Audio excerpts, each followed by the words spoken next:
हमारे YouTube channel एडुनाथन में आप लोगों का स्वागत है। मैं हूं अमरनाथ। आज हम लोग जानेंगे भारतीय संविधान से टॉप 25 क्वेश्चंस के बारे में जो एग्जाम में बार बार पूछे जाते हैं। दोस्तों, अगर आपने हमारे चैनल को सब्सक्राइब नहीं कर रखा है तो सब्सक्राइब जरूर कर ले। चलिए शुरू करते हैं। भारतीय संविधान सभा का संवैधानिक सलाहकार कौन था? उत्तर होगा BN राव। भारतीय संविधान सभा का संवैधानिक सलाहकार BN राव था। इस सवाल को अनेक परीक्षाओं में पूछा गया है। अगला सवाल देखते हैं। प्रारूप समिति में कितने सदस्य थे? उत्तर होगा 7। प्रारूप समिति में 7 सदस्य थे।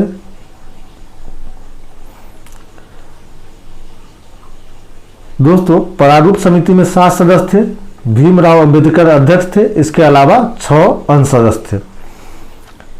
सवाल अगर पूछा जाता है कि प्रारूप समिति में कितने सदस्य थे तो हम लोग उत्तर बोल देंगे 7। अगर पूछा जाता है कि भीमराव अंबेडकर के अलावा प्रारूप समिति में कितने सदस्य थे तो उत्तर होगा 6, क्योंकि 7 सदस्यों में से ही एक अध्यक्ष को चुना गया था। अगला सवाल देखते हैं। भारतीय संविधान में कुल कितनी अनुसूचियां हैं? उत्तर होगा 12। भारतीय संविधान में 12 अनुसूचियां हैं, याद रखिएगा। प्रारंभ में भारतीय संविधान में 8 अनुसूचियां थी। संविधान की शुरुआत में भारतीय संविधान में 8 अनुसूचियां थी। बाद में संविधान संशोधनों के माध्यम से 4 और अनुसूचियां जोड़ी गई। तो कितनी अनुसूचियां हो गई? 12। तो वर्तमान में 12 अनुसूचियां हैं, जबकि संविधान के प्रारंभ में या मूल संविधान में 8 अनुसूचियां थी। अगला सवाल देखते हैं। भारतीय संविधान का छुआछूत उन्मूलन संबंधित है? उत्तर होगा अनुच्छेद 17 से। भारतीय संविधान में अनुच्छेद 17 में छुआछूत का उन्मूलन किया गया है। अगला सवाल देखते हैं। किस संशोधन के द्वारा संपत्ति के अधिकार को मौलिक अधिकार से हटा दिया गया? उत्तर होगा 44वें संविधान संशोधन के माध्यम से। संपत्ति का अधिकार पहले मौलिक अधिकार था। 44वां संविधान संशोधन के माध्यम से संपत्ति के अधिकार को मौलिक अधिकार से हटाकर विधिक अधिकार बना दिया गया। याद रखिएगा, विधिक अधिकार। अगला सवाल देखते हैं। भारतीय संविधान में राज्य के नीति निर्देशक तत्व किस देश के संविधान से ग्रहण किए गए हैं? उत्तर होगा आयरलैंड के संविधान से। भारतीय संविधान से सबसे ज्यादा सवाल यही पूछा गया है कि राज्य के नीति निर्देशक तत्व किस देश के संविधान से लिया गया है। तो आप लोग समझ गए होंगे कि भारतीय संविधान में राज्य के नीति निर्देशक तत्व आयरलैंड के संविधान से लिया गया है। अगला सवाल देखते हैं। कल्याणकारी राज्य की संकल्पना का समावेश भारत के संविधान में कहां है? उत्तर होगा बी, राज्य की नीति निर्देशक तत्वों में।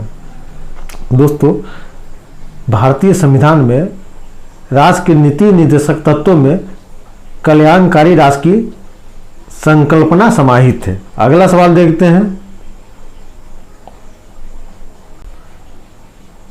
भारतीय संविधान में किस प्रकार की शासन प्रणाली की व्यवस्था की गई है? उत्तर होगा सी, संसदात्मक शासन प्रणाली की व्यवस्था भारतीय संविधान में की गई है। अगला सवाल देखते हैं। भारत में राजनीतिक सत्ता का प्रमुख स्रोत कौन है? उत्तर होगा जनता। याद रखिएगा, ये जनता। भारत में राजनीतिक सत्ता का प्रमुख स्रोत जनता है। हम भारत के लोग भारत को संपूर्ण प्रभुत्व संपन्न। तो याद रखिएगा, हम लोग अक्सर उत्तर संविधान मार देते हैं, जो गलत है। भारत में राजनीतिक सत्ता का प्रमुख स्रोत भारत की जनता है। अगला सवाल देखते हैं, भारत में न्यायिक पुनरीक्षण की संकल्पना किस देश के संविधान से ली गई है? उत्तर होगा बी, संयुक्त राज्य अमेरिका से। इस सवाल को भी अनेक बार पूछा गया है। भारत में न्यायिक पुनरीक्षण की संकल्पना संयुक्त राज्य अमेरिका के संविधान से ली गई है। अगला सवाल देखते हैं, भारत की संघात्मक व्यवस्था किस देश के संविधान से ली गई है? उत्तर होगा ए, कनाडा। भारत की संघात्मक व्यवस्था कनाडा के संविधान से ली गई है। यहाँ भी हम लोग मिस्टेक करते हैं, यूनाइटेड किंगडम मार देते हैं आंसर में, जो गलत है। याद रख लीजिए, कॉन्सेप्ट क्लियर कर लीजिए। भारत की संघात्मक व्यवस्था कनाडा के संविधान से ली गई है, याद रखिएगा। अगला सवाल देखते हैं, भारत के संविधान में सम्मिलित समवर्ती सूची किस देश की देन है? उत्तर होगा बी, ऑस्ट्रेलिया। समवर्ती सूची ऑस्ट्रेलिया के संविधान से ली गई है। अगला सवाल देखते हैं, केंद्र में द्वैध शासन किस अधिनियम के अंतर्गत स्थापित किया गया है? उत्तर होगा सी, भारत शासन अधिनियम 1935। यहां सवाल है केंद्र में, तो दोस्तों केंद्र में भारत शासन अधिनियम के अंतर्गत द्वैध शासन की व्यवस्था की गई थी। अगला सवाल देखते हैं,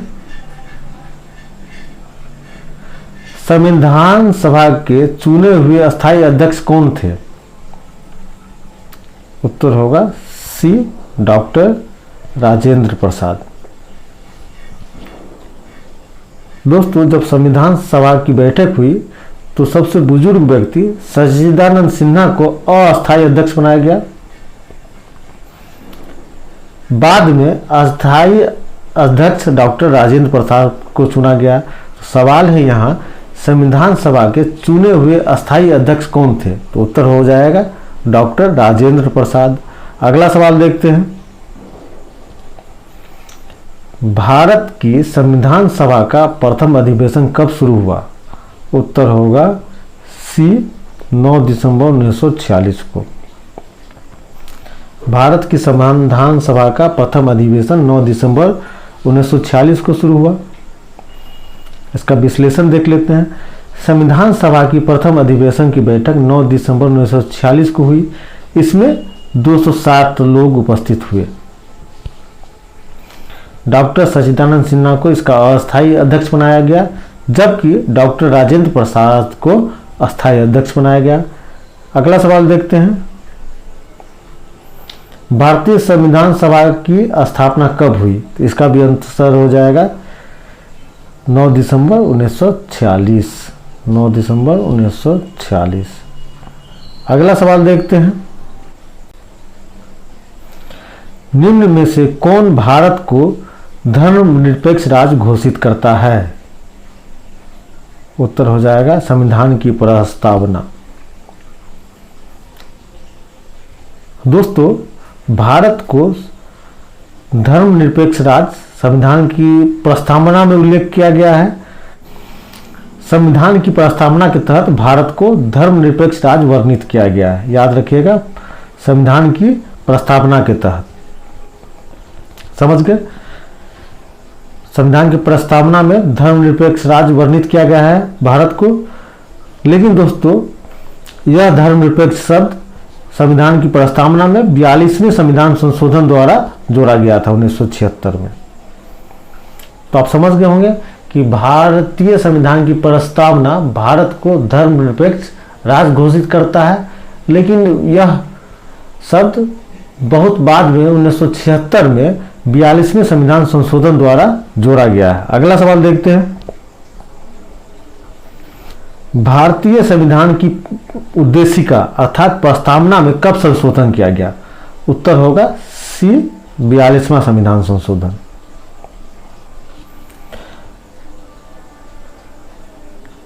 भारतीय संविधान की उद्देशिका अथवा प्रस्तावना में 42वें संविधान संशोधन 1976 के द्वारा संशोधित किया गया। इसके तहत संविधान की उद्देशिका अथवा प्रस्तावना में समाजवादी, धर्मनिरपेक्ष एवं अखंडता शब्दों को जोड़ा गया है। तो दोस्तों समझ गए होंगे कि भारतीय संविधान की प्रस्तावना में एक ही बार संविधान संशोधन किया गया है वर्ष 1976 में। वह 42वां संविधान संशोधन था, याद रखिएगा 42वां संविधान संशोधन था। इसके द्वारा प्रस्तावना में समाजवादी, धर्मनिरपेक्ष एवं अखंडता शब्द जोड़े गए हैं। दोस्तों यहाँ से बहुत सवाल पूछा जाता है, याद रखिएगा। अगला सवाल है, लोकहित मुकदमे की संकल्पना का प्रारंभ कहां से हुआ था? उत्तर होगा सी, यूनाइटेड स्टेट्स से, अर्थात संयुक्त राज्य अमेरिका से। याद रखिएगा, लोकहित मुकदमे की संकल्पना का प्रारंभ संयुक्त राज्य अमेरिका से हुआ था। अगला सवाल देखते हैं,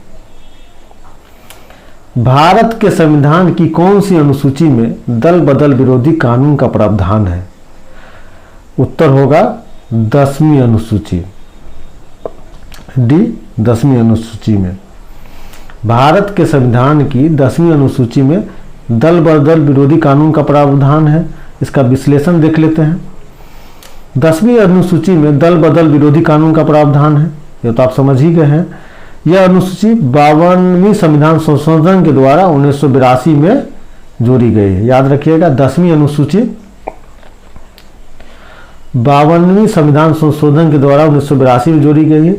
10वीं अनुसूची में एक और संविधान संशोधन किया गया था, 91वां संविधान संशोधन, जो 2003 में किया गया था। तो याद रखिएगा, 10वीं अनुसूची 52वीं संविधान संशोधन द्वारा जोड़ी गई 1982 में, और 10वीं अनुसूची में भी एक बार संशोधन किया गया है, 91वां संविधान संशोधन। तो अगला सवाल देखते हैं, संविधान की अनुसूची 6 में निम्न में से किस राज्य में लागू नहीं होती है? उत्तर होगा मणिपुर में, डी मणिपुर में। संविधान की 6ठी अनुसूची मणिपुर पर लागू नहीं होती है। इसके बारे में विशेष जानकारी प्राप्त करते हैं। दोस्तों, संविधान की 6ठी अनुसूची असम, मेघालय, त्रिपुरा और मिजोरम राज्य के जनजातीय क्षेत्रों के प्रशासन के बारे में उपबंध करती है। तो याद रखिएगा, इसमें मणिपुर शामिल नहीं है।